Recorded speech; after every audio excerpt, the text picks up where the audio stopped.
गीत और सुना, आदेश है पवार जी का कि एक गीत अगर आपको अच्छा लगे तो समझ लेना मैंने ही सुनाया है, और समझ में नहीं आया तो समझ लेना पवार जी ने सुनाया। कई बार बड़ी विचित्र स्थिति हो जाती है। अच्छी अच्छी चीज़ों पर जब अच्छे श्रोता अच्छी दाद देते हैं तो कवि के भीतर से और अच्छी अच्छी चीज़ें निकल करके आती हैं। जब ठीक ठाक दाद नहीं मिलती तो फिर कवि भी क्या करता है, वो टोटकेबाजी शुरू कर देता है कि मैं कवि सम्मेलन में गया, कविता सुना रहा था तो मंच के सामने एक आदमी मजबूत लठ लेकर के। मैं आप सबका अभिवादन करता हूं, और जो अब तक नहीं गए मैं उनका आभार मानता हूं। मेरा दुर्भाग्य और संकट ये है, मेरा नंबर जब तक आता है तब तक आप इतनी कविताएं सुन चुके होते हो, इनकी जिद पर इतनी तालियां बजा बजा के थक चुके होते हो। मेरी हालत ऐसी होती है, मुझे नहीं पता यहाँ होता है कि नहीं होता, हमारे इधर ठेलों पर गन्ने का रस का कोल्हू पर गन्ने का रस निकालते हैं, ठेले पर कोल्हू चलाते हैं और उसमें गन्ने का रस निकाल के बेचते हैं। यहाँ मुझे पता नहीं होता है कि नहीं होता, शायद होता है, होता है। तो मैं अपनी हालत बता रहा हूँ। जैसे उसमें करते हैं क्या, गन्ने को एक बार कोल्हू में डालते हैं, फिर दोबारा डालते हैं, फिर तिवारा डालते हैं, फिर मोड़ के डालते हैं, और जब वो बिल्कुल खुक्खस हो जाता है तब मुझसे कहा जाता है कि अब इसमें तू रस निकाल के दिखा।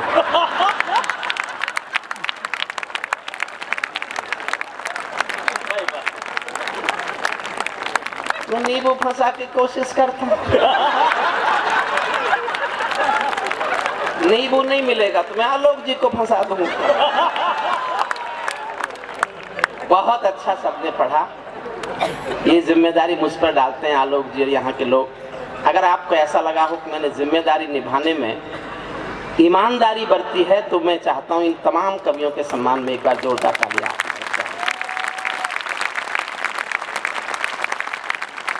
मेरा और संकट ये भी है आलोक जी, मैं ऐसे कवि ले आता हूँ जो मुझसे ज्यादा जमते हैं, वरना मैं ऐसे भी ला सकता था कि मैं ही जमता। ये मेरी मेहरबानी समझो अपने ऊपर आप। लेकिन हम यहाँ से प्रारंभ हुई इस परंपरा को सर झुका के नमन करते हैं। अगर शुद्ध साहित्यिक वातावरण और हमारे हिंदी के देवताओं के नाम पर अगर परंपराएं जारी रखी जाएं तो इससे हमारी संस्कृति भी बचेगी, संस्कार भी बचेंगे। मैं आपकी संस्था को बहुत बधाई देता हूँ। BL शर्मा जी का नाम लिया बैठे हैं, वो मेरे भी संयोजक रहे हैं। कांतिलाल जैन साहब मेरे भी संयोजक रहे हैं। कुछ दिन से उनकी संस्था की आर्थिक स्थिति अच्छी नहीं है, इसलिए यहाँ सुनने चले आए, वरना तो अपने यहाँ बुला के सुनते थे पहले तो मुझे। BL शर्मा जी बुला रहे हैं आप। शर्मा जी इन सबको 30 जनवरी को, उनका 2 फरवरी जन्मदिन होता है लेकिन वो इस बार अपने जन्मदिन पर नहीं करके 30 जनवरी को बुला रहे हैं। मुझे बुला रहे हैं, इन सबको नहीं बुला रहे हैं, क्योंकि वो जानते हैं किसको बुलाना चाहिए। अच्छा, मैं इन कवियों से क्या कहूँ, किसी ने कहा इसकी शादी नहीं हुई, ये विष्णु कह रहा है सबसे ज्यादा बदनसीब। अगर ये कोई बहुत बहुत नसीबी का काम था तो जब ये तुम्हारा तक हो गया, अब विष्णु को देखो, जब इसकी हो गई तो क्या मेरी नहीं हो सकती थी?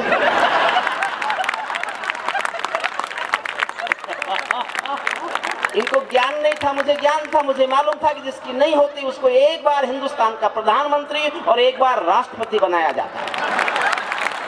एक ही बार बनाया जाता है, एक ही बार बनना है। बन चुके हैं। आलोक जी अगली बार बुलाए तो ये तो नंबर मेरा ही था, ये तो बाद में बीच में आ गए, नमो नमो में क्या करूँ। लेकिन साहब ये भी महसूस हुआ, जिसकी हो जाए और छोड़ दे तो फिर मन की बात भी रेडियो पे ही होती है। मन की बात और किससे नहीं, मैं इनको इसलिए मैं इनको निपटाना चाहता हूँ, वरना कल मुझे फिर छेड़ेंगे ये लोग। ये काय के छोटे भाई जो मेरे कुंवारे रहने का भी हंसी उड़ाते हैं। अगर मेरा साथ दें तो मैं इनके सबके पोस्टर उखाड़ सकता हूँ। अभी एक शादीशुदा भगवान जी के मंदिर में गया, आलोक जी अगर किसी व्हाट्सएप पे मिल जाए तो मुझे बता देना, कल से जाएगा व्हाट्सएप पे। भगवान जी के मंदिर में गया, शादीशुदा, पूजा की, भगवान खुश, बोले भाई तुमने बहुत पूजा की, मैं बहुत खुश हो गया, चलो मुझसे एक मन्नत मांग लो, एक मन्नत मांग लो, जो मांगोगे दूंगा। शादीशुदा बोला मुझे कुंवारा कर दो। इस बात पर मैं अगली बात जो कहने जा रहा हूं आपको लगे कि मैंने ठीक बात ढूंढी है, तो पूरे सदन का इतना बड़ा ठहाका चाहता हूं कि ये कल से मुझे छेड़ना बंद कर। शादीशुदा ने पूजा की, भगवान खुश, बोले एक मन्नत मांग लो। शादीशुदा बोला मुझे कुंवारा कर दो, भगवान की आंखें लाल हो गई, बोले गधे, मैंने तुझे मन्नत मांगने के लिए कहा था, जन्नत मांगने के लिए नहीं कहा था।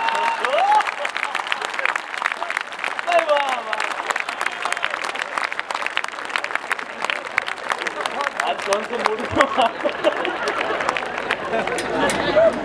कुमार जी ये है, कुमार जी वो हैं, कुमार जी नहीं बोले। मैं देखिए आज 13 दिसंबर है, अगर मुझे सारे अधिकार होते हैं इस कवि सम्मेलन के शीर्षक रखने के, तो मैं 13 दिसंबर को हिंदुस्तान की संसद पर हमला करने वाले मरे अपने सैनिकों के सम्मान को भी इस कवि सम्मेलन से जोड़ने का अनुरोध करता हूं। संसद पर हमला 13 दिसंबर को हुआ था और मैं अपनी सबसे नई कविता प्रारंभ करता हूं, जो मैंने बहुत गुस्से में लिखी है, लिखी भी नहीं अभी लिख ही रहा हूं। पहली एक लाइन पढ़ूंगा, 2 लाइन, और वो 2 लाइन तय करेंगी कि मैं ये कविता सुनाऊं कि बदल दूं। बिल्कुल आज की एक कविता सुनाना चाहता हूं। मुमताज जी ने बहुत बेहतरीन नज्म पढ़ी अजीजो, और वो इसको 30 साल से पढ़ रही हैं। सुना किसी अजीज ने? वो नहीं सुनते तो क्या करें? फिर वो करो जो मैं कह रहा हूं। 2 पंक्तियां पढ़ता हूं, अगर एक भी व्यक्ति की तालियां नहीं उठी तो मैं कविता बदल दूंगा। देखिए इतनी बड़ी चुनौती मैं ही दे सकता हूं। एक भी व्यक्ति बिना ताली बजाए रह गया तो मैं कविता बदलूंगा। केवल 2 पंक्तियां तय करेंगी कि मैं ये कविता सुनाऊं कि और कविता सुनाऊं। ये पाकिस्तानी गालों पर दिल्ली के चांटे होते, ये पाकिस्तानी गालों पर दिल्ली के चांटे होते, गर हमने 2 के बदले में 20 शीश काटे होते।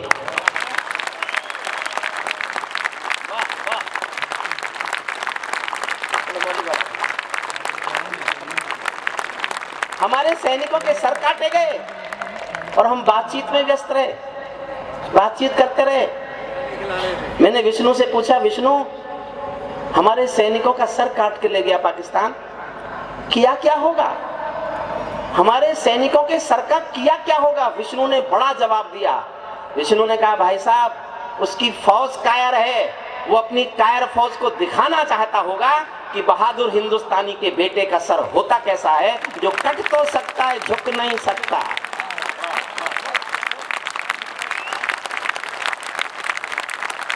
ये कविता सुनाऊं साहब? तो फिर जोरदार तालियों का आकाश एक उठाइए आप, फिर मेरी कविता आपको सुनाऊं। आलोक जी, कविता और कवि सम्मेलन का अंतर जिस दिन समझ जाओगे उस दिन कवियों को ज्ञान नहीं दोगे। आपने कविता और कवि सम्मेलन का सामंजस्य बिठाया, इसके लिए मैं आपको बहुत बहुत बधाई देता हूं। मैं 4 लाइन सुनाता हूं जो मेरी नहीं है। क्या गुजरती है साहब, ये एक एहसास है कि एक माँ का एक बेटा शहीद हो जाए तो वो कहती है मेरे 4 बेटे और होते तो सीमा पर भेज देती। ये एक एहसास है, सच कितना होता है मैं नहीं जानता, लेकिन जो सच होता है उस पर 4 लाइन सुनना। एक मेरा छोटा भाई मनोज है, किसी का बेटा सीमा पर शहीद हो जाता है, विस्फोट में पूरी बॉडी उड़ जाती है, पूरा तन विस्फोट में उड़ जाता है। उसके घर पर क्या गुजरती है, आपको महसूस हो कि एक पंक्ति महाकाव्य हो सकती है। मैं इस एहसास के साथ 4 लाइन पढ़ना चाहता हूं। सुख भरपूर गया, मांग का सिंदूर गया, नन्हे नौनी हालों की लंगोटियां चली गई। क्या गुजरती है किसी घर पर? 4थी पंक्ति पर पूरे सदन को मैं अपने से जुड़ा देखना चाहता हूं। सुख भरपूर गया, मांग का सिंदूर गया, नन्हे। आदरणीय बैठ जाओ प्लीज, प्लीज बैठ जाओ। मैंने जिन सरकारों पर लिखा वो बैठ गई।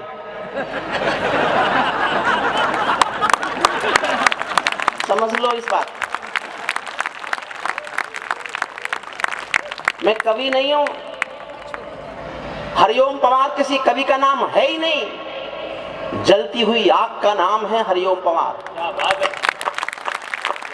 उस जलती हुई आग का नाम हरिओम पवार है जिसको छुओगे तो जलोगे भी तुम, और छू नहीं सके तो छूने के लिए तरसोगे भी तुम। ये दावा केवल मैंने किया, इस देश में किसी और ने नहीं किया। सुख भरपूर गया, मांग का सिंदूर गया, नन्हे नौनिहालों की लंगोटियां चली गई, बाप की दवाई गई, भाई की पढ़ाई गई, छोटी छोटी बेटियों की चोटियां चली गई। बाप की दवाई गई, भाई की पढ़ाई गई, चौथी पंक्ति के तैयार रहना साहब। बाप की दवाई गई, भाई की पढ़ाई गई, छोटी छोटी बेटियों की चोटियां चली गई। ऐसा विस्फोट हुआ जिस्म का पता ही नहीं, पूरे ही जिस्म की बोटियां चली गई। आपके लिए तो एक आदमी मरा है साहब, किंतु मेरे घर की तो रोटियां चली गई, किंतु मेरे घर की तो रोटियां। आपसे 20 सेकंड और मांगता हूं साहब, मेरी कविता को समझ सकें इसके लिए 20 सेकंड और रहना। एक पालतू तोता था किसी के पास पिंजरे में। एक दिन मालिक ने कहा, मैंने तेरा शाम तक का खाना रख दिया है, मैं पड़ोसी गांव जा रहा हूं, तुम शाम तक खाना खा लेना। तोता बोला, मालिक उस गांव में तो मेरे गुरु रहते हैं, आप मेरे गुरु को मेरी राम राम बोलोगे? मालिक ने कहा, मिलेगा तो बोल दूंगा। पड़ोसी गांव गया, मालिक वहां एक बूढ़ा तोता मिला। उसने कहा, मेरे तोते ने तुझको राम राम भेजा है। उस बूढ़े तोते ने सुना और मर गया। मालिक लौट के आया, पिंजरे के तोते ने पूछा, मेरे गुरु मिले क्या? मालिक बोला, काय के तेरे गुरु यार, मैंने तेरी राम राम दी और वो तो सुनते ही मर गया। इतना सुनते ही पिंजरे का तोता भी मर गया। जब पिंजरे का तोता मर गया तो उसने दरवाजा खोला तो तोते की आत्मा कहती चली गई कि मालिक तुम समझे नहीं, मेरे गुरु ने मेरे लिए संदेश भेजा है कि जिसको आजाद होना है उसको मरना आना चाहिए। क्या बात है, क्या बात है, क्या मैसेज। हम आजाद हुए लेकिन कभी मरने को तैयार नहीं हुए, इसलिए रोज मरते हैं। हमें एक बार मरने के लिए तैयार होना चाहिए। मैं कविता पढ़ूंगा और कुछ नहीं बोलूंगा, बस मैं एक अनुमति और चाहता हूं, आपसे आज्ञा लेता हूं। मैं कमर दर्द से पीड़ित हूं बहुत बुरी तरह से, मुझे बैठ के पढ़ने की अनुमति आप दे दें। एक बार ताली बजाकर फिर मैं आपको बताता हूं। एक कुर्सी एक कुर्सी दे दीजिए प्लीज। आप बुजुर्ग नहीं उठे कोई, अब वो युवा पीढ़ी कहाँ गई? देखिए बहुत साहित्यकार यहाँ बैठे हुए, मैं जानता हूँ मेरे बड़े भाई राजेंद्र चौधरी मेरठ के हैं, यहाँ उनका बेटा नौकरी करता है, बड़े साहित्यकार हैं, एक बार आपने सुना भी था उनको। इसी इलाके के कितने कवियों ने मुझसे संपर्क किया क्योंकि पोस्टर आ गया था आपका फेसबुक पर। मधु श्रृंगी यहाँ बैठी हैं, पूर्णिमा पांडे यहाँ एक कवित्री रहती हैं, एक मीनू मदान यहाँ रहती हैं। अगर आप सचमुच हिंदुस्तान के हिंदी के देवताओं का सम्मान करते हैं तो अपने आसपास के कवियों के सम्मान के साथ साथ आलोक जी में एक प्रस्ताव रख के जाता हूं। मेरा एक प्रस्ताव है, बंबई में समस्त हिंदी की संस्थाओं को मेरा प्रस्ताव है, जब भी हिंदी का कवि सम्मेलन करो उसमें एक मराठी के साहित्यकार का सम्मान करो, एक मराठी के कवि का साहित्यकार का सम्मान होना चाहिए, ताकि आपका कोई नेता हिंदी भाषियों के खिलाफ भाषा बोलने की आवश्यकता महसूस ना करे, ना बोले कुछ हिंदी भाषियों के खिलाफ। आप हिंदी कवि सम्मेलन में मराठी के साहित्यकारों का सम्मान करना सीखिए, भाषाओं को बढ़ाइए, क्योंकि यहाँ की बड़ी बहन मराठी है। आप मराठी के अंचल में रहते हैं और मराठी के अंचल में हिंदी को इतना प्यार करते हैं। हम हिंदी के अंचल में रहने वाले लोग आपके सामने सर झुकाकर आपका अभिवादन करते हैं, आपको सलाम करते हैं, आपका अनुरोध करते हैं। तानी गालों पर दिल्ली के चांटे होते, मन से सुन लीजिए। और मैं एक भी पुरानी कविता नहीं सुनाऊंगा, जो मैंने इस बीच लिखी है नई कविताएं वही सुनाऊंगा। ये पाकिस्तानी गालों पर दिल्ली के चांटे होते, गर हम पहले जैसी आवाज नहीं है भैया, ये ठीक है, अब इसको छेड़ना मत, ठीक है, जहां है वही रहना। ये पाकिस्तानी गालों पर दिल्ली के चांटे होते, गर हमने दो के बदले में 20 शीश काटे होते, बार बार दुनिया के आगे हम ना शर्मिंदा होते और हमारे पांचों सैनिक सीमा पर जिंदा होते। जितना जोश में सुनाओगे उतना जोश में सुनाऊंगा। ये कैसा परिवर्तन है खुददारी के आचरणों में, सेना का सम्मान पड़ा है चरमपंथ के चरणों में, किसका खून नहीं खोलेगा सुन पढ़कर अखबारों में, सिंहों की गर्दन कटवा दी चूहों के दरबारों में। सिंहों की, जोश कम मत कीजिए, इस कविता को जोश में सुन लीजिए, फिर आप जैसे चाहेंगे मैं सुनाता रहूंगा। सिंहों की गर्दन कटवा दी चूहों के दरबारों में, बार बार की गद्दारी को भारत क्यों सह जाता है? अगली पंक्ति आपके दिल तक पहुंचे तो समर्थन करना। बार बार की गद्दारी को भारत क्यों सह जाता है? ज्यादा संयम भी दुनिया में कायरता कहलाता है। ज्यादा संयम भी दुनिया में कायरता कहलाता है। हमने 68 साल खो दिए श्वेत कपोत उड़ाने में, खूनी पंजों के गिद्धों को गायत्री समझाने में। भैंस के आगे बीन बजाना बहुत हो चुका, बंद करो। खुद को बिच्छू से कटवाना बहुत हो चुका, बंद करो।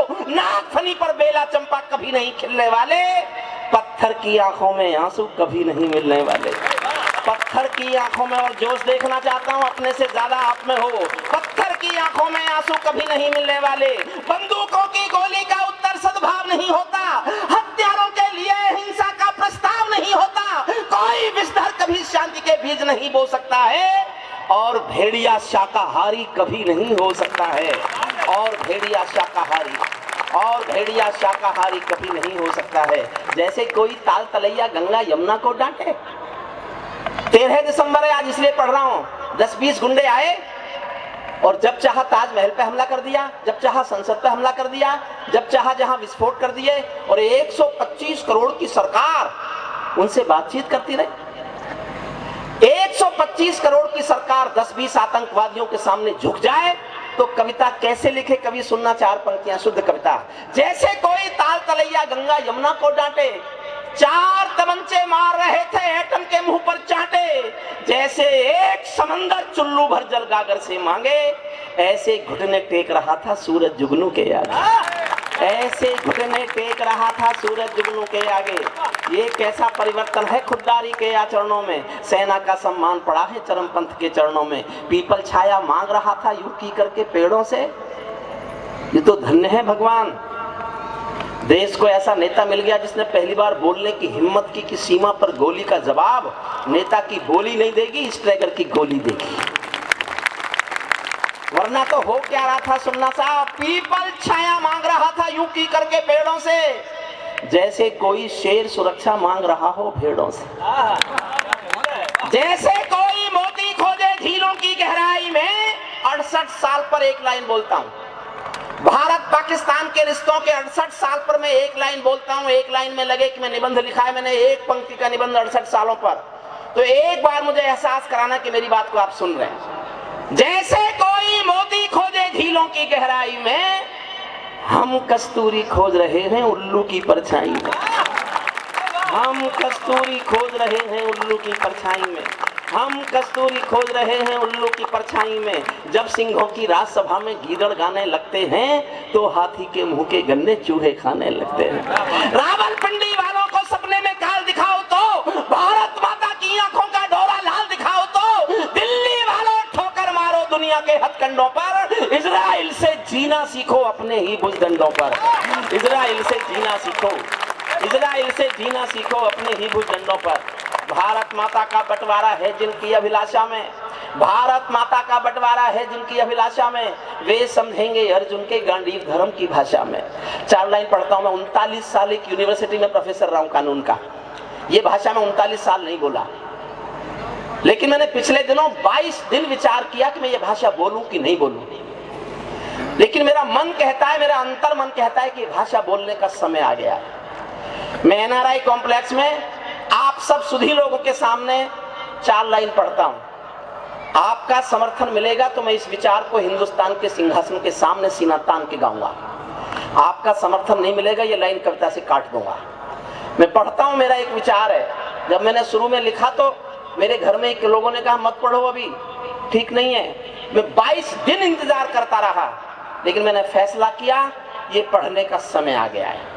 मैं जानना चाहता हूं आप मेरा कितना समर्थन करते हैं। समर्थन करो तो ऐसा करना कि मैं हिंदुस्तान के सिंहासन को हिला सकूं, कि वो सोचे, अब सोचने लगे, सोचने के लिए मजबूर हो। भारत माता का बंटवारा है जिनकी अभिलाषा में, वे समझेंगे अर्जुन के गांडीव धर्म की भाषा में। फूल अमन के कभी नहीं खिलते कायर पर पार्टी में, नेहरू जी के श्वेत कबूतर मरे पड़े हैं घाटी में। दिल्ली वालों अपने मन को बुद्ध करो या क्रुद्ध करो, कश्मीर को दान करो या गद्दारों से युद्ध करो।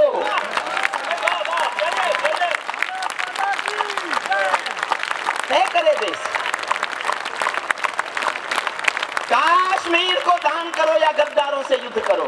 जेल भरे क्यों बैठे हैं हम आदमखोर दरिंदों से, आजादी का दिल घायल है जिनके गोरख धंधों से। घाटी में आतंकवाद के कारक बने हुए हैं जो, बच्चों की मुस्कानों के संहारक बने हुए हैं जो, उन जहरीले नागों को भी दूध पिलाती है दिल्ली, मेहमानों जैसी बिरयानी चिकन खिलाती है दिल्ली। उन जहरीले नागों को भी दूध पिलाती है दिल्ली, मेहमानों जैसी बिरयानी चिकन खिलाती है दिल्ली। जिनके कारण पूरी घाटी जली दुल्हन सी लगती है, जिनके कारण माँ की बिंदी दाग दिखाई देती है, वैष्णो देवी माँ के घर में आग दिखाई देती है। उनके पैरों बेड़ी जकड़े जाने में देरी क्यों है, उनके फन पर एड़ी रगड़े जाने में देरी क्यों है, उनके फन पर एड़ी रगड़े जाने में देरी क्यों है। चंद किराए के ये गुंडे और तमंचे पिंडी के, मैं विचारधारा का व्यक्ति नहीं हूं, लेकिन किसी की सामर्थ्य और स्पष्ट सोच का समर्थन करने का हिम्मत करने वाला व्यक्ति हूं। चंद किराए के ये गुंडे और तमंचे पिंडी के सौदागर बनकर बैठे हैं आतंकों की मंडी के। पहले इनको संविधान की परिभाषा में समझा दो, ना समझे तो बाल ठाकरे की भाषा में समझा दो, ना समझे तो बाल ठाकरे की भाषा में समझा दो। कश्मीर में एक विदेशी देश दिखाई देता है, मैं रोया हूं लिखते हुए, मैं जानना चाहता हूं आपके दिल पर क्या गुजरती है ये सुनकर। कश्मीर में एक विदेशी देश दिखाई देता है, संविधान को ठुकराता प्रवेश दिखाई देता है। वे घाटी में भारत के झंडों को रोज जलाते हैं, सेना पर हमला करते हैं, खूनी फाग मनाते हैं। हम दिल्ली की खामोशी पर शर्मिंदा रह जाते हैं, भारत मुर्दाबाद बोलकर वे जिंदा रह जाते हैं। खामोशी पर शर्मिंदा रह जाते हैं, भारत मुर्दाबाद बोलकर वे जिंदा रह जाते हैं। जिनके कारण पूरी घाटी जली दुल्हन सी लगती है, पूनम वाली रात चंद्रमा चंद्रहन दिखाई देती है। जिनके कारण जब चौराहों पर हत्यारे महिमा मंडित होते हों, मैं सब ऐसे नहीं बोल रहा, मेरे पास बहुत पीछे थ्योरीज हैं, मैंने बहुत दुखी होकर कविताएं लिखी हैं। जब चौराहों पर हत्यारे महिमा मंडित होते हों, भारत मां की मर्यादा के मंजर खंडित होते हों, जब कृष भारत के नारे हों गुलमर्गा की गलियों में, शिमला समझौता जलता हो बंदूकों की नलियों में, तो केवल आवश्यकता है हिम्मत की, खुददारी की। दिल्ली केवल 2 दिन की मोहलत दे दे तैयारी की, सेना को आदेश थमा दो, घाटी गैर नहीं होगी। जहां तिरंगा नहीं मिलेगा उनकी खैर नहीं होगी, जहां तिरंगा नहीं मिलेगा, जहां तिरंगा नहीं मिलेगा उनकी खैर नहीं होगी।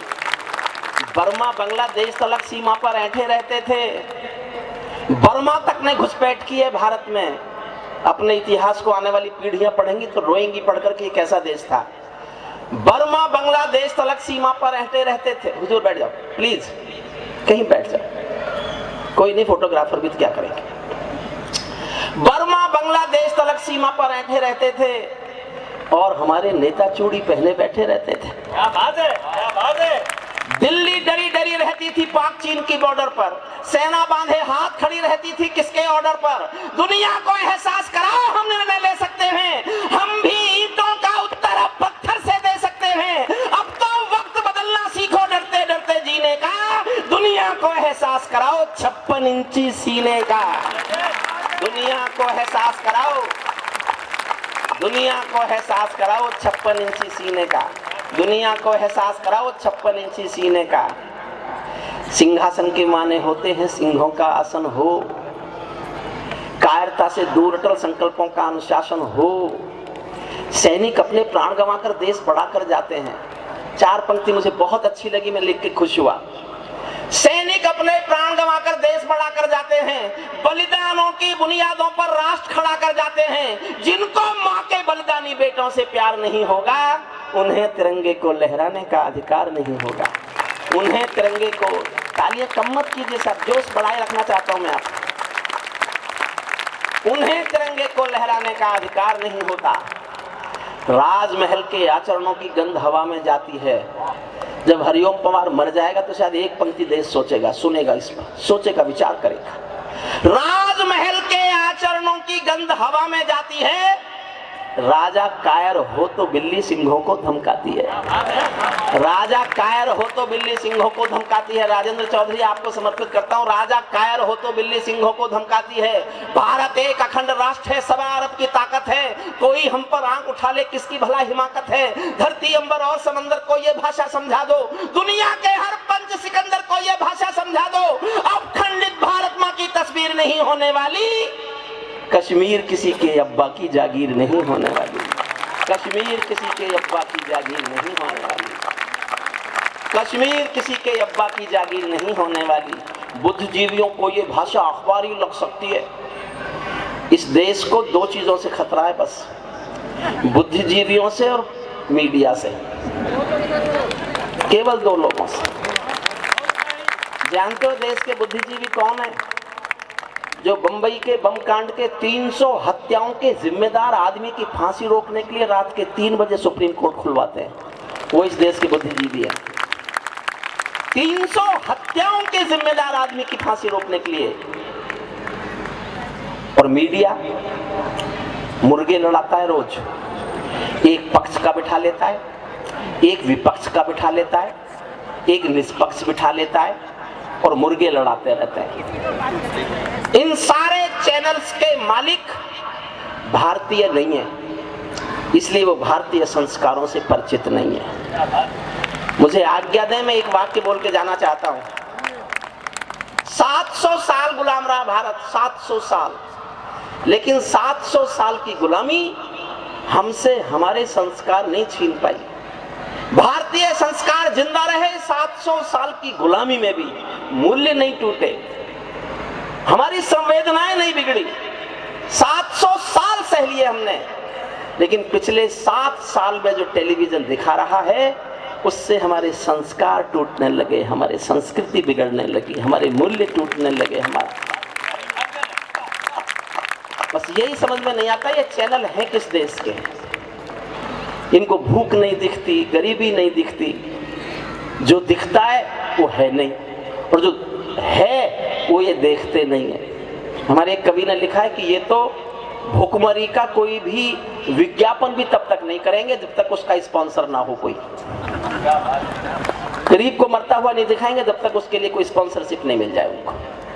बुद्धिजीवियों को यह भाषा अखबारी लग सकती है, मेरी शैली काव्य शिल्प की हत्यारी लग सकती है, पर जब संसद गूंगी सिंहासन पहरा हो जाता है और कलम की आजादी पर भी पहरा हो जाता है, तो अंतर आ ही जाता है शब्दों की परिभाषा में। कवि को चिल्लाना पड़ता है अंगारों की भाषा में, कवि को चिल्लाना पड़ता है। अंतिम पंक्तियां पढ़ता हूं, थोड़ा और जोश देना, फिर सुनाऊंगा, आप सुनना चाहेंगे तो और करता है। कवि को चिल्लाना पड़ता है अंगारों की भाषा में, इसीलिए मेरे चारण को कहने की मजबूरी है। जो कहना है वो अविधा में कहना बहुत जरूरी है। बार बार के समझौतों का पाप नहीं चलने देंगे, अपनी आस्तीन के अंदर सांप नहीं पलने देंगे, और किसी के ऊपर अपनी आस्तीन के अंदर सांप नहीं पलने देंगे। हम दिल्ली को दादाओं का दाव नहीं सहने देंगे, शब्दकोश में क्षमादान ही शब्द नहीं रहने देंगे, और किसी के ऊपर अपने पाप नहीं टाले जाएं। अब समझौता करने वाले हाथ काट डाले जाएं, अब समझौता करने वाले। अगर आप और सुनना चाहें तो जोरदार तालियां बजाएं।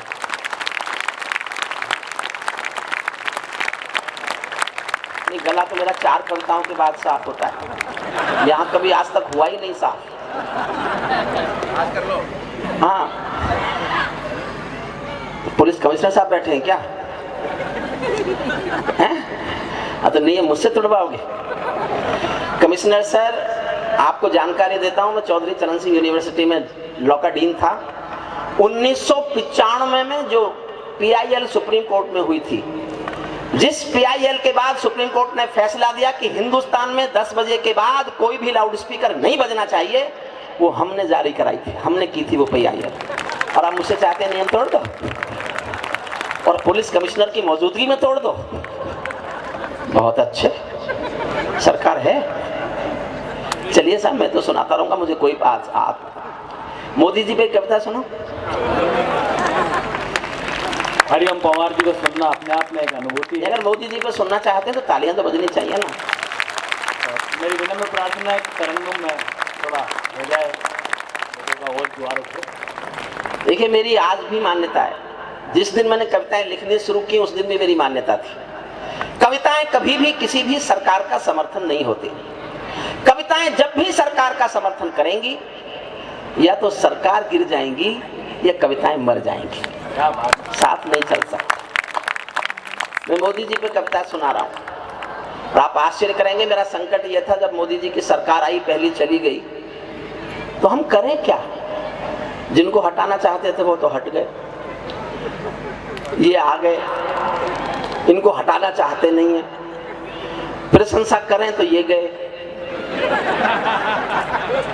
मैंने एक ऐसी कविता लिखी साहब जिसमें एक शब्द प्रशंसा नहीं है और एक शब्द मोदी के खिलाफ नहीं है।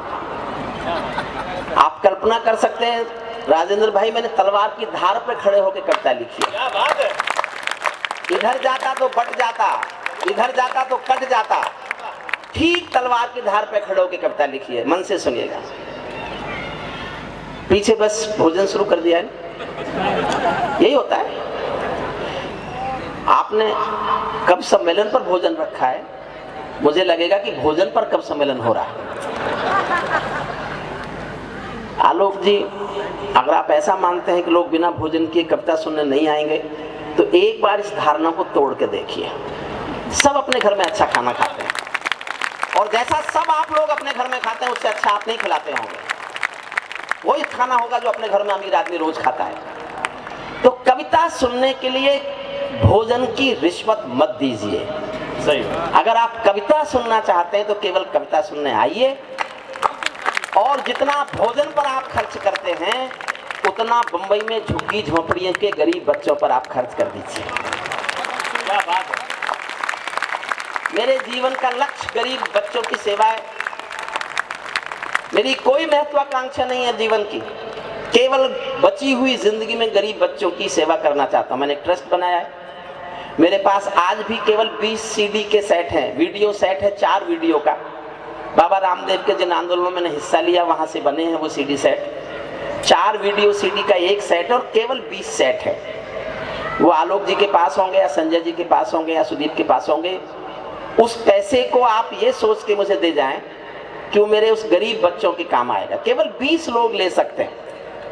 मैं देश में किसी से नहीं मांगता, अपनी कमाई से, अपनी सीडी से, अपनी किताबों से, अपनी कैसेट से ट्रस्ट चलाता हूँ और गरीब बच्चों की सेवा करता हूँ। तो मेरा ये मन में ख्याल है काश आप पूरा कर दें। आप तो इतने संपन्न लोगों में मैं रह रहा होता तो अब तक मैं 600 बच्चे नहीं 6000 गरीब बच्चों की फीस दे रहा होता। आप एक बार भोजन का पैसा किसी झुग्गी झोपड़ी के गरीब बच्चों पर खर्च करना और मुझे बिन पैसे कविता सुनाने के लिए बुलाना, मैं आऊंगा। मेरे उस पैसे को भी उसमें भेज देना, मुझे खुशी होगी। और मैं गर्वोक्ति नहीं कर रहा, ये एक सत्य है। अगर आपने उस दिनों के, और एक और सत्य भी है, जब मैंने कविता लिखनी शुरू की तो मुझे बिजनौर में आलोक अग्रवाल जी के पिताजी बुलाते थे। अब मेरी उम्र जाने वाली है तो मुझे ये बुला रहे हैं, क्या कोइंसिडेंस है। बचपन पिताजी से शुरू हुआ, बुढ़ापा बेटा पूरा कर रहा है। मैं आभारी हूं उनका कि उन्होंने मुझे हर वर्ष इस कार्यक्रम में आने का अवसर दिया। पिछले वर्ष में नहीं आ पाया था कुछ मेरे पारिवारिक कारणों के कारण। मैं चाहता तो जहां 282 बैठे में हो सकता था। मांगने वाले हजारों होंगे, मिले हुए टिकट को लौटाने वाला केवल हिंदुस्तान में मैं अकेला था। खुशामदें हुई थी, इन सब बड़ों ने खुशामदें की थी कि लड़ लो किसी में। मैंने संकल्प लिया था जिस दिन कवि बना था कि मैं सिर्फ कवि रहूंगा। और आज पहली बार बोल रहा हूं, मैं ये बोलता नहीं हूं। जिस आंदोलन, जो बुजुर्ग लोग यहाँ पर बैठे हैं, गांधी जी, भरत जी, ये सब जानते होंगे। और आपने वो समाचार जानते हो आप, तो आपको शायद याद होगा बोट क्लब की जिस रैली के बाद हिंदुस्तान में इमरजेंसी लगाई थी इंदिरा गांधी ने, उस बोट क्लब की रैली पर मंच पर सिर्फ 3 लोग थे। नानाजी देशमुख थे, जयप्रकाश नारायण थे और हरिओम पवार था। मैंने जेपी जिंदाबाद के नारे लगाने के लिए मीसा भोगा है, लेकिन मैं राजनीति में नहीं गया, मैंने राजनीति में काम नहीं किया। मैं केवल एक कवि बन के जिया। उसी का सबूत एक कविता देता हूं आपको। मेरी कविता तटस्थ लगे तो बहुत प्यार से सुनना और प्यार से सहेजना, बस बीच में कोई मत उठना। मैं ताजों के लिए समर्पण वंदन गीत नहीं गाता, मैं ताजों के लिए समर्पण वंदन गीत नहीं गाता, दरबारों के लिए कभी अभिनंदन गीत नहीं गाता। कौन भले हो जाऊं लेकिन मौन नहीं हो सकता मैं। जयशंकर प्रसाद के नाम पर कब सम्मेलन है तो एक पंक्ति समझेंगे आप, एक पंक्ति सुनना। गौन भले हो जाऊं लेकिन मौन नहीं हो सकता मैं।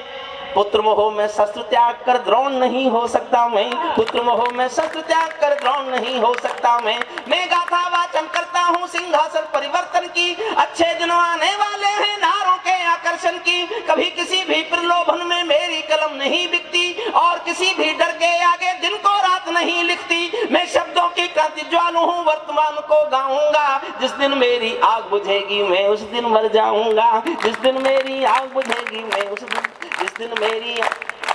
मुमताज जी आप भी तालियां बजाओ। मैंने आपके उन गीतों पर तालियां बजाई जो मेरी समझ में ही नहीं आई, तो अदला बदली करनी पड़ती है कब समझ में। जिस दिन मेरी आग बुझेगी, मेरा जीवन पढ़ता हूँ सुनना, जिस दिन मेरी आग बुझेगी मैं उस दिन मर जाऊंगा। सत्ता का आकर्षण मेरी भूख नहीं, शाल दुशाला चंदन मेरी भूख नहीं, सरकारी अभिनंदन नहीं चुने मैंने, राजनीति के बंधन नहीं चुने मैंने, पद्म पुरस्कारों की चाह नहीं करता, दरबारों की मैं परवाह नहीं करता, कलम मजूरी करके जिंदा रहता हूँ, भूखे बच्चों से शर्मिंदा रहता हूँ, भूखे बच्चों से शर्मिंदा रहता हूँ, पगडंडी से लाल किले तक जाता हूँ, झुग्गी झोपड़ियों के आंसू गाता हूँ। कविता का शीर्षक लिखता हूँ, अपने छोटे भाइयों को, पॉपुलर जी को, विष्णु जी को, सुदीप भोला, दादी, मुमताज जी, सबको समर्पित करता हूँ। और आपको ऐसा लगे कि कवि का शीर्षक तो यही होना चाहिए, और जयशंकर प्रसाद के नाम पर कोई अनुष्ठान हो तो यही शीर्षक होना चाहिए। मेरे शीर्षक को पास कर देना साहब, आपसे पास करने की गुजारिश करता हूँ। झुग्गी झोपड़ियों के आंसू गाता हूँ, पगडंडी से लाल किले तक जाता हूँ, लेकिन दरबारों में कवि का शीश नहीं झुकने दूंगा, कविता का सिंहासन से संग्राम नहीं रुकने दूंगा, कविता का सिंहासन से संग्राम नहीं रुक। भारत माँ के घर में नया बसंत दिखाई देता है, जिस दिन रिजल्ट आए उस दिन कविता लिखनी शुरू की, उसी दिन भारत माँ के घर में नया बसंत दिखाई देता है, वंशवाद की परंपरा का अंत दिखाई देता है। समझ रहे हो तो ताली। देखो हंसाने के लिए कविताओं की जरूरत नहीं है। आलोक जी, हमारे मेरठ में सोनिया जी किसानों को मुआवजा बांटने आई, किसानों की फसल नष्ट हो गई, मुआवजा बांटने आई सोनिया जी। तो हमारे मेरठ के किसान भले भूखे मरते हो लेकिन बुद्धिमान बहुत है, उन्होंने आपस में पैसे इकट्ठे किए और सोनिया जी को देने लगे। बोले ये क्या कर रहे हो? बोले जी मुआवजा तो आपको भी मिलना चाहिए, फसल तो आपकी भी नष्ट हो गई। समझ गए तो ताली जरा जोर से उठा। भारत माँ के घर में नया बसंत दिखाई देता है, वंशवाद की परंपरा का। अगली दो लाइन अच्छी लगे तो ताली बजाना, अच्छी नहीं लगे तो मत बजाना। वंशवाद की परंपरा का अंत दिखाई देता है, तुमने उस दिन परंपरा का सूरज एक उगाया था। मैंने कहा प्रशंसा नहीं करूंगा लेकिन सच बोलूंगा। तुमने उस दिन परंपरा का सूरज एक उगाया था, जिस दिन तुमने संसद की चौखट पर शीश झुकाया था, जिस दिन तुमने संसद की चौखट। 25 साल से कविता सुना रहा हूं उनको, लेकिन मेरी ईमानदारी देखना लिखने में। जिस दिन तुमने संसद की चौखट पर शीश झुकाया था, बहुत बधाई देता हूं मैं परिवर्तन के नायक को, लेकिन कैसे मर जाने दूंगा आंसू के गायक को। आप विजय के जननायक हो, मैं पीड़ा का गायक हूँ। आप राजपथ के नायक हो, मैं जनपथ का नायक हूँ। आप राजपथ के नायक हो, मैं जनपथ का नायक हूँ। निर्वाचन ने सौंपा है सम्मान तुम्हारे हाथों में, निर्वाचन ने सौंपा है सम्मान तुम्हारे हाथों में, निर्वाचन ने सौंपा है सम्मान तुम्हारे हाथों में। लोकतंत्र की मां संसद का मान तुम्हारे हाथों में, अमर तिरंगे की सौंपी है शान तुम्हारे हाथों में। लोकतंत्र की मां संसद का मान तुम्हारे हाथों में, संविधान के पालन का अरमान तुम्हारे हाथों में, तिलक गोखले गांधी का वरदान तुम्हारे हाथों में। अमर तिरंगे की सौंपी है शान तुम्हारे हाथों में, सौंप दिया है पूरा हिंदुस्तान तुम्हारे हाथों में, सौंप दिया है पूरा हिंदुस्तान तुम्हारे। जनादेश में आज आपकी सबसे ऊंची थाती है, दिया तुम्हारा तेल तुम्हारा और तुम्हारी बाती है। आज आपके कर कमलों में टूटी हुई कमान नहीं, और पगों के नीचे कोई गिरता हुआ मचान नहीं। आज आपके ऊपर नभ है, नीचे ठोस धरातल है, और आपकी सौगंधों में गंगा मैया का जल है, और आपकी सौगंधों में गंगा। 2 लाइन पढ़ता हूँ साहब, देखता हूँ कितनी हंसी आती है आपको। विजय किसी की नहीं, विजय ये सिर्फ नमों के यश की थी।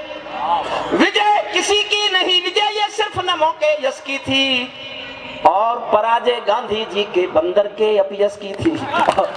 और पराजय गांधी जी के बंदर के अपयश की थी। 10 सालों तक बैसाखी से तारे टूटे मौन रहे, 10 सालों तक बैसाखी से तारे टूटे मौन रहे, घोटालों पर घोटालों के अनबम फूटे मौन रहे, हर घटना दुर्घटना पर मौनी बाबा हो जाते थे। हनुमान चालीसा सीने पर रखकर सो जाते थे, हनुमान चालीसा सीने पर रखकर सो जाते थे। जिस ईमानदार के घर में कौल दलाली पलती हो, उस दब्बू ईमानदार के पाप नहीं छिपने दूंगा। कविता का सिंहासन से संग्राम नहीं रुकने दूंगा, कविता का सिंहासन से संग्राम नहीं रुकने। आज आपके रथ के सारे घोड़े हिम्मत वाले हैं, कुछ साधु ज्यादा हिम्मत वाले हैं। आज आपके रथ के सारे घोड़े हिम्मत वाले हैं, गायत्री के, गंगा माँ के, गैया के रखवाले हैं। लेकिन 2 लाइन सुनना साहब, अच्छी लगे तो समर्थन करना, लेकिन ये जहरीले भाषण, लेकिन ये जहरीले भाषण जो भड़कीले नारे हैं, ये मोदी सिंहासन के हम दर्द नहीं हत्यारे हैं, ये मोदी सिंहासन के हम दर्द नहीं हत्यारे हैं। सिंहासन का हिस्सा बांटो तुम चाहो। मैंने जीवन में केवल या तो जेपी के साथ काम किया या मैंने एक साधु के साथ काम किया। मैंने जीवन में इसके सिवा किसी के साथ काम ही नहीं किया। एक साधु के साथ काम किया मैंने। आप जानते हो, लोग जानते होंगे मेरी जिंदगी आज कहाँ कटती है। आस्था पे आप लोग देखते होंगे, मैं उसके पक्ष में बोलता हूँ, जो अच्छा लगा उतना बोलता हूँ। वो जहाँ तक गए मैं उनको रोक नहीं सका, लेकिन मैं उनके वहाँ तक जाने का समर्थक नहीं था। बस मैंने इतनी विजय प्राप्त की, मैं उनके कहने से वहाँ तक नहीं गया जहाँ तक वो ले जाना चाहते थे। सिंहासन का हिस्सा बांटो तुम उसको चाहो जिसको, भूल न जाना रामदेव के स्वाभिमान की कोशिश को, भूल न जाना रामदेव के स्वाभिमान की कोशिश को। जिनके अंदर संघर्षों का एक पुरोधा देखा है, जिनके अंदर युग परिवर्तन का एक योद्धा देखा है, जिसने काले धन पर घर घर जाकर अलग जगाया था। बाबा ने परिवर्तन का मौसम अनुकूल बनाया था, बाबा ने कथनी करनी का भेद मिटाकर दिखा दिया। वंशवाद को राजमहल से दूर बिठाकर दिखा दिया, वंशवाद को राजमहल से दूर बिठाकर दिखा। और 2 लाइन पढ़ता हूँ और मैं देखना चाहता हूँ आप में से कितने लोग हैं जो अपने को ताली बजाने से रोक सकते हैं, रोक सकते हैं, ये देखना चाहता हूँ। 2 लाइन पढ़ रहा हूँ। बाबा ने कथनी करनी का भेद मिटाकर दिखा दिया, वंशवाद को राजमहल से दूर बिठाकर दिखा दिया। स्वामी जी ने पतंजलि को पुनः जिलाकर दिखा दिया। पेट हिलाने वाले ने सरकार हिलाकर दिखा दिया, पेट हिलाने वाले ने, पेट हिलाने वाले ने सरकार हिलाकर दिखा दिया। ये भारत को जगत गुरु का मान दिलाकर मानेंगे, आज नहीं तो कल पूरा संसार हिलाकर मानेंगे। जब जब कोई शहंशाह भी टकरा गया फकीरों से, पूरी कविता की सबसे बड़ी पंक्ति पढ़ रहा हूं। जब जब कोई शहंशाह भी टकरा गया फकीरों से, शिकवा करता हुआ मिला है अपनी भाग्य लकीरों से, शिकवा करता हुआ मिला है अपनी भाग्य लकीरों से।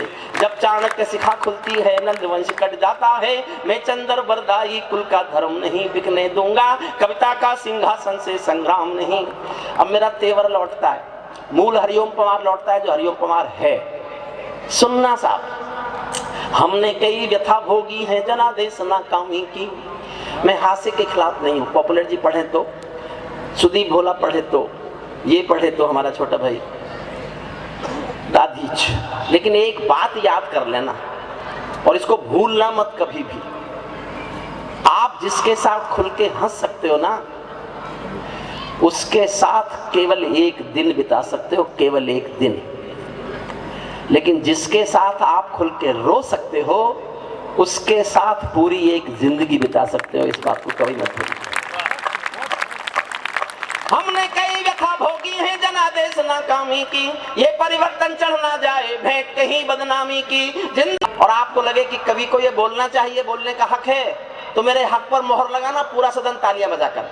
हमने कई व्यथा भोगी है जनादेश नाकामी की, ये परिवर्तन चढ़ना जाए भेंट कहीं बदनामी की। जिंदा कौमें कभी झूठ की जय जयकार नहीं करती, भीगी पल के सिंहासन वालों को प्यार नहीं करती। झोपड़ियों की पीड़ा को जो भी दरबार नहीं सुनता, उसका भाषण लाल किला भी बारंबार नहीं सुनता, उसका भाषण लाल किला भी बारंबार नहीं सुनता, उसका भाषण लाल किला भी बारंबार नहीं सुनता। इस सवाल का उत्तर क्या है, मैं किसको समझाऊं क्या, मेरी समझ नहीं आया तो जनता को बतलाऊं क्या। सत्ताधीशों के अधरों पर पहरा क्यों हो जाता है, कभी कभी सिंहासन गूंगा बहरा क्यों हो जाता है, कभी कभी सिंहासन गूंगा। और मुझे हौसला देना, होश देना, मैं कहां तक जा सकता हूं सुनना। कभी कभी सिंहासन गूंगा बहरा क्यों हो जाता है, सत्ताधीशों के अधरों पर पहरा क्यों हो जाता है। मैं चारण हूं चौराहों पर आंख लाल कर पूछूंगा, सिंहासन के गिरेबान में हाथ डाल कर पूछूंगा। जो भूखों के लिए किए हो काम बता दो मोदी जी, काले धन के गद्दारों के नाम बता दो मोदी जी, काले धन के गद्दारों के नाम बता दो मोदी। हम दुनिया के आगे कितने शर्मसार दिखते होंगे जब संसद में दागी चेहरे बार बार दिखते होंगे। मेरी चीखें संसद की दीवारों से टकराएंगी, मैं जनता की मांगों की आवाज नहीं घुटने दूंगा। कविता का सिंहासन से संग्राम नहीं रुकने दूंगा, कविता का सिंहासन से संग्राम। अंतिम छंद सुनना सा मैंने जिसके लिए कविता लिखी। ये सौगंध तुम्हारी है मैं देश नहीं बिकने दूंगा। अच्छा, लोग नाराज होते हैं, सब अच्छे दिन नहीं आए। लालू से पूछो आए कि नहीं आए। अच्छा, उन्होंने कोई तारीख बताई थी क्या? विष्णु ने जब शादी की अपनी पत्नी से कहा मैं तुझे बहुत प्यार करूंगा, आज तक नहीं करता। वो रोज शिकायत करती है तो ये कहता है मैंने बताया था कि कब से करूंगा। तो ऐसे ही उनसे आप नहीं पूछ सकते कि अच्छे दिन आए कि नहीं आए, किसी किसी के लिए तो आ ही गए। ये सौगंध तुम्हारी है मैं देश नहीं बिकने दूंगा। अंतिम छंद मन से सुन लो, उसके बाद तय कर लेंगे। हालांकि इसके बाद पुलिस कमिश्नर साहब अनुमति देंगे ही नहीं, और देंगे तो मैं तो तैयार। हाँ बिल्कुल, मैं सारी, आज तो आप चिंता नहीं करो, मेरा गला भी खुला ही नहीं। ये सौगंध तुम्हारी है मैं देश नहीं बिकने दूंगा। आपकी तालियां कम नहीं होनी चाहिए। देखिए, मुझे पता लग रहा चाहिए आप थके नहीं है, बस। अगर मुझे ऐसा एहसास हुआ कि आप थक गए फिर मैं कैसे शेखर सुनाऊंगा। ये सौगंध तुम्हारी है मैं देश नहीं बिकने दूंगा, देश नहीं मिटने दूंगा, मैं देश नहीं झुकने दूंगा। है मेरा विश्वास कभी सौगंध नहीं तोड़ोगे तुम, भारत माँ की सेवा का अनुबंध नहीं छोड़ोगे तुम। ऐसा कुछ कर जाओ पूरा देश देखता रह जाए, देश नहीं भूमंडल का परिवेश देखता रह जाए। ऐसा कुछ कर जाओ पूरा देश देखता। क्या कर जाओ साहब? 12 लाइन पढ़ रहा हूं। कोई भी ये कर दे तो मैं क्यों वीर रस लिखूं? विष्णु जैसे गीत मैं भी लिख सकता हूं, कोई भी लिख सकता है अगर उससे सुविधा हो तो। लेकिन मैं आज तक ये नहीं समझा रसगुल्ला खाने की चीज है कि वर्णन करने की।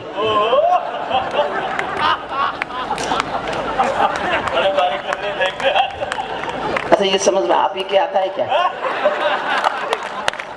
अब ये करते हैं हंसो। अब देखो, हंसी हंसाने के लिए क्या है? राहुल जी के पास लोग ऐसा फसलें नष्ट हो गई, उन्होंने कहा खुले में क्यों बोई थी। क्या करेंगे? ऐसा कुछ कर जाओ पूरा देश देखता रह जाए, देश नहीं भूमंडल का परिवेश देख। क्या कर जाओ साहब? 12 लाइन सुनना, एक एक लाइन में एक एक मांग है। और मैं जानना चाहता हूँ आप देखिए, भगवान ने आपको बनाया तो आपको और संपन्न होना चाहिए, और संपन्न भगवान आपको करे, लेकिन आपकी संपन्नता देश की विपन्नता के काम आ जाए। बस मैं ये अनुरोध करना चाहता हूँ आपसे। अगर आप हिंदुस्तान के हिंदी साहित्यकारों के संवाद में कुछ यहाँ जीना चाहते हैं तो इस एहसास को जीना सीखिए कि आपकी संपन्नता विपन्नता की मदद करे।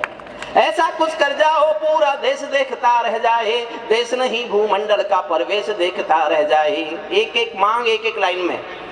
संसद को गुंडों से दागी चेहरों से खाली कर दो। पहली मांग है, समर्थन कीजिए। संसद को गुंडों से दागी चेहरों से खाली कर दो, भूखे मरते हुए किसानों के घर खुशहाली भर दो, भूखे मरते हुए किसानों के घर खुशहाली भर दो। खेलों को नेताओं से पूंजीपतियों से मुक्त करो, खेलों को नेताओं से पूंजीपतियों से मुक्त करो। माँ बहनों बेटी का जीना स्वाभिमान से युक्त करो, झोपड़ियों को मत सिखलाओ तौर तरीका जीने का। उन्हें मयस्सर कर दो केवल अच्छा पानी पीने का, उन्हें मयस्सर कर दो केवल अच्छा पानी पीने का। नंगे बदन लिए फिरते हैं ख्वाहिश एक लंगोटी की, खाली पेट लिए बैठे हैं उम्मीदें 2 रोटी की। कहीं भूख से कोई बच्चा मर ना जाए, याद रहे 10 करोड़ भूखी पीढ़ी की याद तुम्हें फरियाद रहे। तुम चाहो तो भारत के घर घर को देवाले दे दो, लेकिन सबसे पहले झोंपड़ियों को शौचालय दे दो, लेकिन सबसे पहले झोंपड़ियों को शौचालय दे दो। ऐसा कुछ कर जाओ पूरा देश देखता रह जाए, देश नहीं भूमंडल का अंतिम पंक्ति के लिए कविता लिखी है मैंने, अंतिम पंक्तियां सुनना। ऐसा लगे कि सबका साथ तुम्हारे दिल की इच्छा है, ऐसा सचमुच हो कि तुम सबका साथ चाहते हो, तो फिर देश में दादरी नहीं होना चाहिए, नहीं होना चाहिए दादरी देश में। ऐसा लगे कि सबका साथ तुम्हारे दिल की इच्छा है, सामाजिक सद्भाव तुम्हारी सबसे कड़ी परीक्षा है, सामाजिक सद्भाव तुम्हारी सबसे कड़ी परीक्षा है। ऐसा लगे कि गुजराती बेटा गांधी का सपना है, ऐसा लगे कि भारत का सरपंच हमारा अपना है, ऐसा लगे कि 1.25 अरब की आबादी का दमखम हो, ऐसा लगे कि भारत की सब तहजीबों का संगम हो, ऐसा लगे कि भारत की सब तहजीबों का संगम हो, ऐसा लगे कि देशद्रोहियों को तुमने ललकार दिया, ऐसा लगे कि भारत माँ का हर दुश्मन धिक्कार दिया, ऐसा लगे कि काले धन का पूरा खेल हिल गया है, ऐसा लगे कि दिल्ली को सरदार पटेल मिल गया है, ऐसा लगे कि दिल्ली को सरदार पटेल मिल गया है, ऐसा लगे कि दिल्ली को सरदार। और सुनेंगे साहब? जो सुनना चाहते हैं वो हाथ उठाएं। अच्छा, जो नहीं सुनना चाहते हाथ तो एक भी नहीं उठा, पर इसके भीतर से दिल में से आवाज उठ रही है। इसने सोचा होगा कि मैं चंद्रशेखर आजाद की, आलोक जी की इच्छा है, मैं पढ़ देता हूँ। चंद्रशेखर आजाद मेरी एक बहुत पुरानी कविता। हाँ, हमारे यहाँ माताएं बहनें करवा चौथ का व्रत करती हैं। मैंने मेरी पत्नी से पूछा, भाई तू करवा चौथ का व्रत क्यों करती है? बोले इसलिए करती हैं ताकि आप दीर्घायु हों, आपका स्वास्थ्य अच्छा रहे। हालांकि गाय के भूखे मरने से सांड के स्वास्थ्य का क्या संबंध है, ये तो समझ के बाहर है अपने, लेकिन ऐसा होता है। मैंने एक भाभी जी से और पूछा, मैंने कहा भाभी जी आप करवा चौथ का व्रत क्यों करती है? बोले इसलिए करती ताकि अगले जन्म में भी यही पति मिले। मैंने कहा आदमी तो ऐसा नहीं सोचते बेचारे।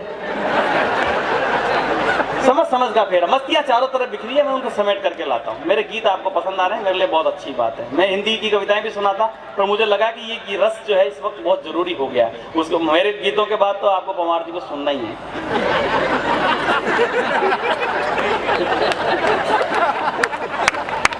देख, ऐसा नहीं कि हमारे राजस्थान में आदमी आनंद लेता है। राजस्थान की नारी जब संपूर्ण पराकाष्ठाओं पर होती है उससे कोई टकरा नहीं सकता।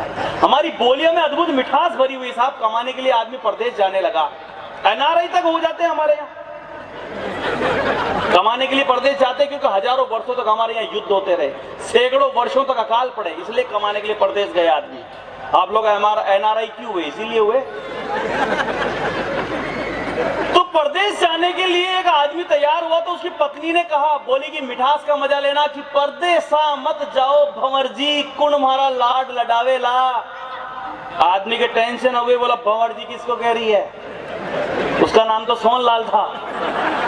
और हमारे यहाँ पत्नियां प्रेम से पतिदेव को भंवर जी कहती है। भंवर मने पूजन देव गणगौर कहती है ना। तो परदेसा मत जाओ भंवर जी, कुण मारा लाड लडावेला।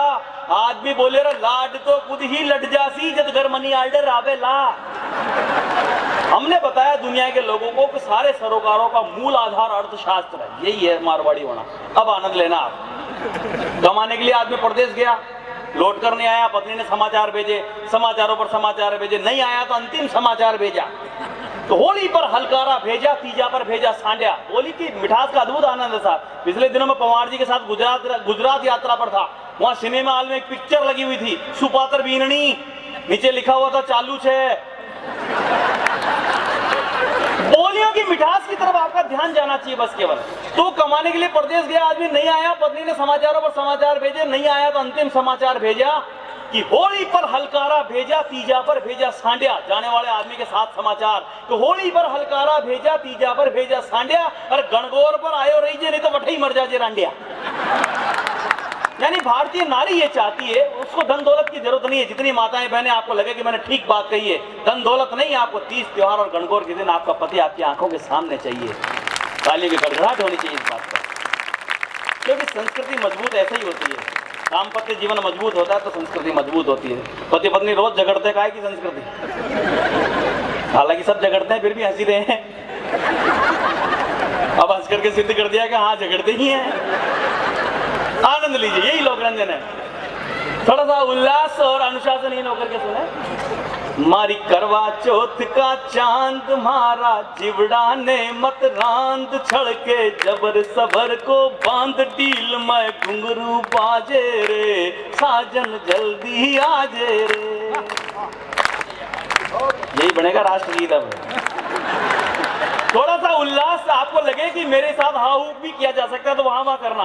मारी करवा चौथ का चांद मारा, चिवड़ा ने मत रांद, छड़ के जबर सबर को बांध, डील में घुंघरू बाजे रे, साजन जल्दी आजे रे। तीज त्योहारा मारा, मन की रही कंवारी आस, तीज त्योहारा मारा, मन की रही कंवारी आस। घर का बाग बगीचा सूखे कढ़े काट रहे घास, खारी अकल खा गई भैंस, तन्ने भावे क्यों परदेस, मार पड़ी कालजे ठेस, नींद में बिजलियां गाजे रे, साजन जल्दी आजे रे। रोजी रोटी का चक्कर में जब से निकले हो घर से, रोजी रोटी का चक्कर में, समझ में तो आ रहा है ना? हाँ मुझे मालूम है मैं कौन सा लंदन में खड़ा हूँ। रोजी रोटी का चक्कर में जब से निकले हो घर से, रोजी रोटी का चक्कर में जब से निकले हो घर से। गोरी गोरिया गण गोरी काया, रात रात भर तरसे, कब से बैठी मुंडो धोर, कब से बैठी मुंडो धोर, मीठा हुआ पेमली बोर, दिखा दे जबर जवानी जोर, कच्चे आम खिला दे रे, साजन जल्दी आजे रे। आइए पधारिए, आपका रेजिडेंस आसपास ही कहीं है, स्वागत है। मैं एक आपको ये कहना चाह रहा था, ये जो लोकरंजन की यात्रा आपने की, ये कविता नहीं है, ये केवल लोकरंजन है। पर जिस मशाल को आप लोग जलाना चाहते हैं, जयशंकर प्रसाद जी को समर्पित ये कवि सम्मेलन है। ये शुरू हुआ हमारे पॉपुलर मेरठी जी से, ये पहुंचना चाहता है डॉक्टर हरिओम पंवार जी के पास, ये मुकाम आ गया उनको सुनने का। ये जो भव्यतम कवि सम्मेलन का एक मंदिर आपने बनाया है, इस मंदिर पर कलश रख करके ध्वजा फहराने के लिए जिस हनुमान को बुलाया जा सकता है, मैं उन्हें ही निमंत्रण देना चाहता हूं कि इन्हें साहित्य का विराट कह दूं तो गजब नहीं होगा, इन्हें काव्य का, और आपको लगे कि मैंने ठीक ठीक निवेदन किया है आदरणीय पंवार जी के लिए कि इन्हें साहित्य का विराट कह दूं तो गजब नहीं होगा, इन्हें काव्य का ललाट कह दूं तो गजब नहीं होगा। अरे साहित्य के इस ओजस्वी हस्ताक्षर को वीर रस का सम्राट कह दूं तो गजब नहीं होगा। जरा जोरदार ताली की गड़गड़ाहट के साथ डॉक्टर हरिओम पंवार जी का अभिनंदन करें। करता हूं, आपकी मदद ना हो तो साहित्य नहीं रह सकता। साहित्य हमेशा सत्ता, दरबार और संपन्नता के बलबूते पर ही पला बढ़ा हुआ है। हम आपका बहुत बहुत आभार मानते हैं, बहुत बहुत आभार मानते हैं। पंवार जी के सीडी जो ही अच्छा है जो खुददार नहीं, देश जले मैं कुछ ना बोलूं, मैं ऐसा गद्दार नहीं। चंद्रशेखर आजाद मेरी बहुत बहुत बहुत प्रिय कविता है। उत्तर प्रदेश में जब आदरणीय मायावती जी मुख्यमंत्री थी, और वो अपना आप नहीं थी उन दिनों, भारतीय जनता पार्टी के समर्थन से थी। उन दिनों एक घटना घटी थी, मैंने जिस पे कविता लिखी। आदरणीय प्लीज आर्यपुत्र, हे आर्यपुत्र, हे आर्यपुत्र, आगे चले और आगे चले और आगे चले, बाउंड्री लाइन के बाहर 4 रन के लिए होता है। एक घटना घटी थी साहब, इटावा शहर में चंद्रशेखर आजाद के नाम पर एक महाविद्यालय था। मायावती जी मुख्यमंत्री थी, किसी कार्यक्रम में वहां पर आई और चंद्रशेखर आजाद के नाम के महाविद्यालय का पत्थर उखड़वाया, किसी और के नाम का लगवाया। जिस नाम का लगा मुझे उनसे शिकायत नहीं है, लेकिन जब ये काम हो गया, स्कूल का नाम बदल गया, तो एक पत्रकार ने कहने की हिम्मत की कि क्या कर रही हैं आप, ये महाविद्यालय अमर शहीद चंद्रशेखर आजाद के नाम पर है। तो मायावती ने घूम के गुस्से में कहा, कौन चंद्रशेखर आजाद, वो आतंकवादी। एक मुख्यमंत्री ने भरी सभा में चंद्रशेखर आजाद को आतंकवादी कहा और इस देश की राजनीति चुप रही। मैंने अखबार में खबर पढ़ी, जनसत्ता में लेख छपा, भानु प्रताप शुक्ल ने पूरे पेज पर एक संपादकीय लिखा है एक घटना का वर्णन करते हुए। तो मैंने सोचा भारतीय जनता पार्टी के समर्थन से मुख्यमंत्री है, या तो कल माफी मांगेगी या सरकार गिर जाएगी, लेकिन कुछ भी नहीं हुआ। सरकार चलती रही, कोई बयान तक नहीं आया किसी का। मैं वाजपेयी साहब के पास गया, मेरी कविताएं सुनते थे, मेरी सुन लेते थे, और मैंने जाके शिकायत की कि आपकी सरकार, आपके समर्थन से होने वाली सरकार का मुख्यमंत्री चंद्रशेखर आजाद को आतंकवादी बताता है। वो 15 मिनट तक कुछ नहीं बोले।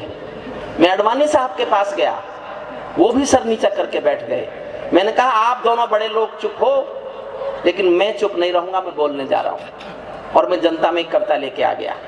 उसी समय से मैंने पढ़नी शुरू की। आज आपको सुनाता हूँ, आलोक जी का आभार मानता हूँ, उन्होंने मेरी एक अच्छी कविता का उन्होंने एहसास कराया मुझे पढ़ाने के लिए। मन से सुन लीजिए। देखिए, इन तालियों से कोई कविता बड़ी नहीं होती। हम सब जानते हैं कि तालियां किसी कविता का मापदंड नहीं है, लेकिन ताली नहीं बजे तो एक संकट पैदा होता है। एक लोकगीत का मुहावरा है कि मुझे कुछ भी नहीं गम था, अगर गम था तो ये गम था, मेरी कश्ती जहां डूबी वहां पानी बहुत कम था। इस देश में कवि का मूल्यांकन कविता से नहीं होता, उसकी कविता पे बजने वाली तालियों से होता है। इसीलिए कई बार जो कवि बहुत बड़े हुए उनकी कविताएं छोटी हो गई, ये मैं कह रहा हूं। अगर आप जैसे लोग शुद्ध कविता सुनने वाले मिल जाएं, आप विष्णु के गीत सुन लें, आप मुमताज की नज्म सुन लें, सुदीप का श्रम गीत सुन लें, तो हम कवियों को यह एहसास होने लगेगा कि लोग कविता भी सुन लेते हैं। वरना कविता की तरह सुनाने में क्या जाता है, कुछ भी सुना जाओ, कुछ भी सुना जाओ। अब सुनाने के लिए, हंसाने के लिए मेरे पास ही बहुत मसाला है। कहते शादी नहीं हुई, शादी नहीं हुई, एक जाट की शादी नहीं हो रही थी। मैंने सुनाया कभी यहाँ? आलोक जी सुना दिया था, फिर नहीं सुना था। क्यों सुनाऊं? आप समझते हो मुझे किसी का कहना मानने की आदत है क्या? आप समझते हो मैं कोई आलोक जी का कहना मान रहा हूं? मेरा तो मन है ये कविता सुनाने का, इसलिए सुना रहा। मन तो मेरा भी करता है झूमू नाचूं गाऊं में, मन तो मेरा भी करता है झूमू नाचूं गाऊं में, आजादी की सौगातों पर 100 गीत सुनाऊं मैं, लेकिन शबनम वाला वातावरण कहां से लाऊं मैं, मेघ मल्हारों वाला अंतःकरण कहां से लाऊं मैं दामन में दर्द तुम्हारे अपने लेकर बैठा हूं, आजादी के टूटे फूटे सपने लेकर बैठा हूं, घाव जिन्होंने भारत माता को गहरे दे रखे हैं, उन लोगों को जेड सुरक्षा के पहरे दे रखे हैं, उन लोगों को जेड। ऐसे ही सुनो तो मैं अंतिम लाइन पढ़ दूं। ताली कम मत कीजिए। मैं बाबा रामदेव का शिष्य हूँ। ये प्रक्रिया है, प्राणायाम है, ये आप स्वस्थ हो जाएंगे। आज बीपी ठीक हो जाएगा, नाप लेना सुबह जाके।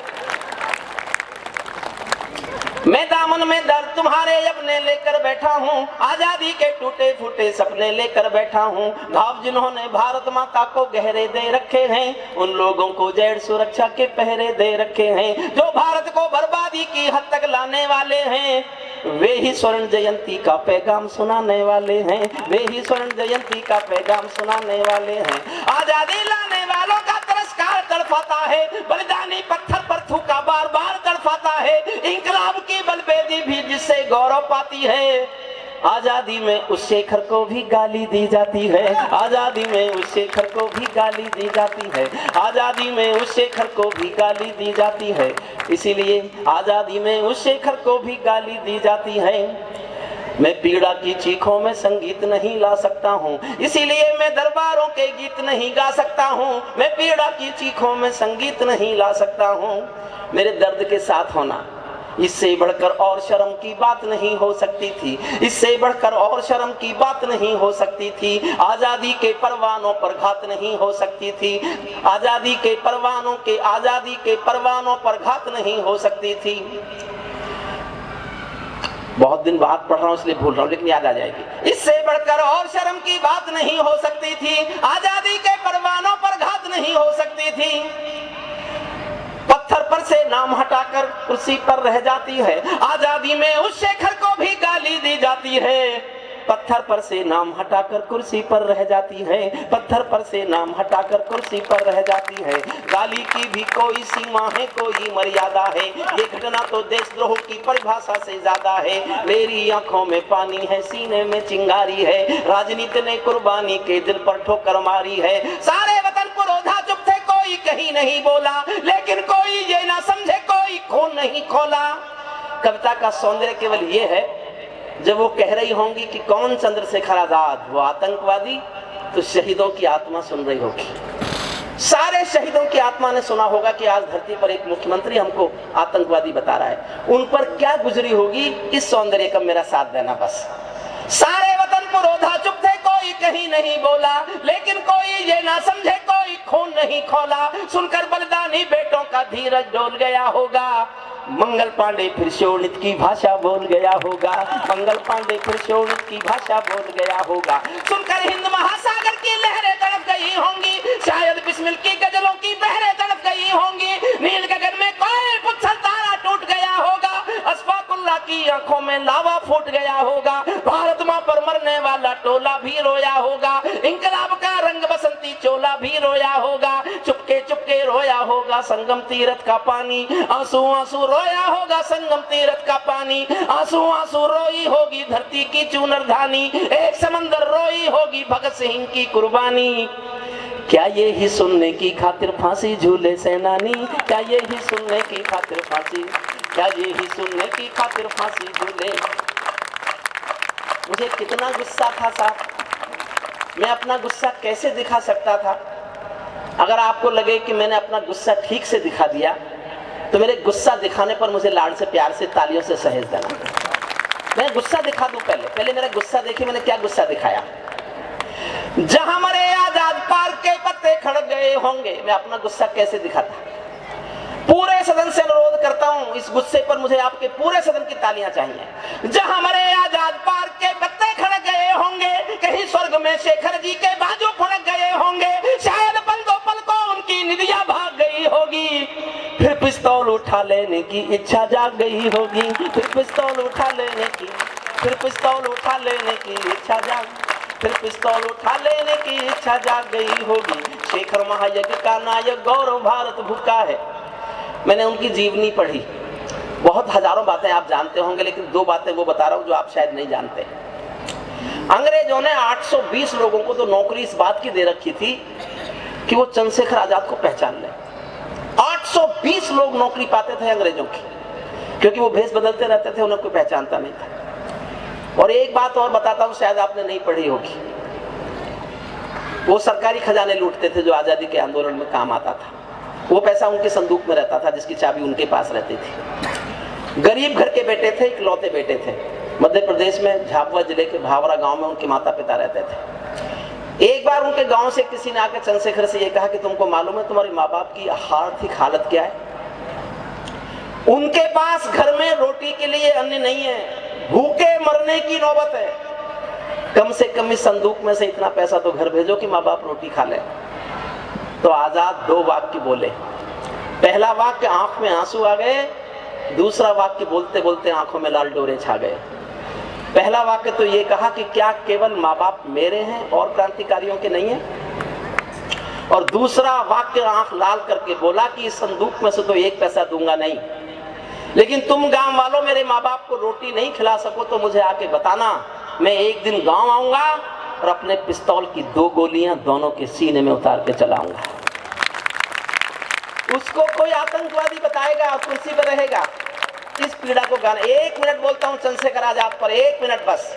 शेखर महायज्ञ का नायक गौरव भारत भूखा है, जिसका भारत की जनता से रिश्ता आज लहू का है, जिसके जीवन के दर्शन ने हिम्मत को परिभाषा दी, जिसके पिस्टल की गोली ने इंकलाब को भाषा दी, जिसकी यश गाथा भारत के घर घर में नवचुंबी है, जिसकी छोटी सी आयु भी कई युगों से लंबी है, जिसके कारण त्याग अलौकिक माता के आंगन में था, इकलौता बेटा होकर भी आजादी के रन में था, जिसको खूनी मेहंदी से भी देह रचाना आता था, आजादी का योद्धा केवल चले चबे ना खाता था। अब तो नेता पर्वत सड़के शहरों को खा जाते जाते हैं और पुलों के शिलान्यास में नहरों को खा जाते हैं। अब तो नेता पर्वत सड़कें शहरों को खा जाते हैं और पुलों के शिलान्यास में नहरों को खा जाते हैं। आजादी के कारण जो गौरों से बहुत लड़ी है जी, शेखर की पिस्तौल किसी तीरथ से बहुत बड़ी है जी, शेखर की पिस्तौल किसी तीरथ से बहुत। और BR शर्मा जी, मैं जानता हूं आप उस पार्टी में काम करते हैं, लेकिन मैं सच नहीं बोलूंगा तो कोई भी नहीं बोलेगा। ये ईमानदारी से सुनना, क्योंकि वो अपने आप नहीं थी मुख्यमंत्री, उन समय भारतीय जनता पार्टी के समर्थन से थी। मैं तभी से ईमानदार कभी हूं, अब नहीं हुआ। जो भारत माता की जय के नारे गाने वाले हैं, समर्थन चाहता हूं साहब, आपको लगे कि मुझे लिखने में ईमानदारी बरती। जो भारत माता की जय के नारे गाने वाले हैं, राष्ट्रवाद की गरिमा गौरव ज्ञान सिखाने वाले हैं, जो छोटी छोटी बातों पर संसद में लड़ जाते हैं, श्री राम मंदिर मुद्दे पर सड़कों पर बढ़ जाते हैं, 60 दिनों तक स्वर्ण जयंती रथ लेकर जो घूमे थे, आजादी की यादों के पत्थर पूजे थे, चूमे थे, इस घटना पर चुप बैठे थे, सबके मुंह पर ताले थे। तब गठबंधन तोड़ा होता जो तुम हिम्मत वाले थे, तब गठबंधन तोड़ा होता जो तब गठबंधन तोड़ा होता जो तुम हिम्मत वाले थे। तुम सत्ता में शामिल थे, 2 पंक्तियां देखता हूं कितना समर्थन करते हो। तुम सत्ता में शामिल थे, 2 टूक डांट भी सकते थे, जो जीभ शहीदों पर थूके वो जीभ काट भी सकते थे, जो जीभ शहीदों पर थूके वो जीभ काट भी सकते थे। जो सीने पर गोली, अंतिम छंद है, जो सीने पर गोली खाने को आगे बढ़ जाते थे, भारत माता की जय कहकर फांसी पर चढ़ जाते थे, जिन आजादी के हवन कुंड के लिए जवानी दे डाली, जिन बेटों ने आजादी के लिए कहानी दे डाली, दूर गगन के तारे उनके नाम दिखाई देते हैं, उनके स्मारक भी चारों धाम दिखाई देते हैं, उनके स्मारक भी चारों धाम दिखाई देते हैं। वे देवों की लोकसभा के अंग बने बैठे होंगे, उनकी जगह बता रहा हूं वो कहां है। और तुम तो कल के बाद से अखबारों के सिवा कहीं रहने वाले हो ही नहीं। उनकी जगह वे देवों की लोकसभा के अंग बने बैठे होंगे, वे सतरंगी इंद्रधनुष के रंग बने बैठे होंगे, उन बेटों की याद भुलाने की नादानी करते हो, इंद्रधनुष के रंग चुराने की नादानी करते हो, इंद्रधनुष के रंग चुराने की नादानी करते हो। जिनके कारण ये भारत आजाद दिखाई देता है, अमर तिरंगा उन बेटों की याद दिखाई देता है, उनका नाम जुबान पर लो तो पलकों को झपका लेना, उनकी यादों के पत्थर पर 2 आंसू टपका देना, जो धरती में मस्तक बोकर चले गए, आग गुलामी वाला धोकर चले गए, मैं उनकी पूजा की खातिर जीवन भर गा सकता हूँ।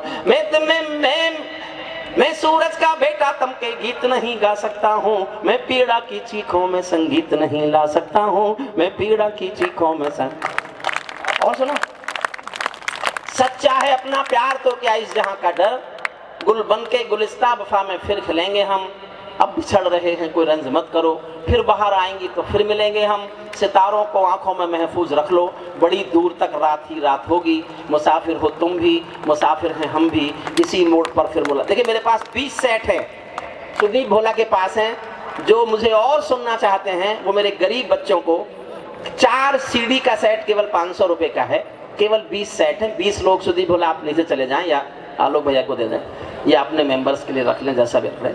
ये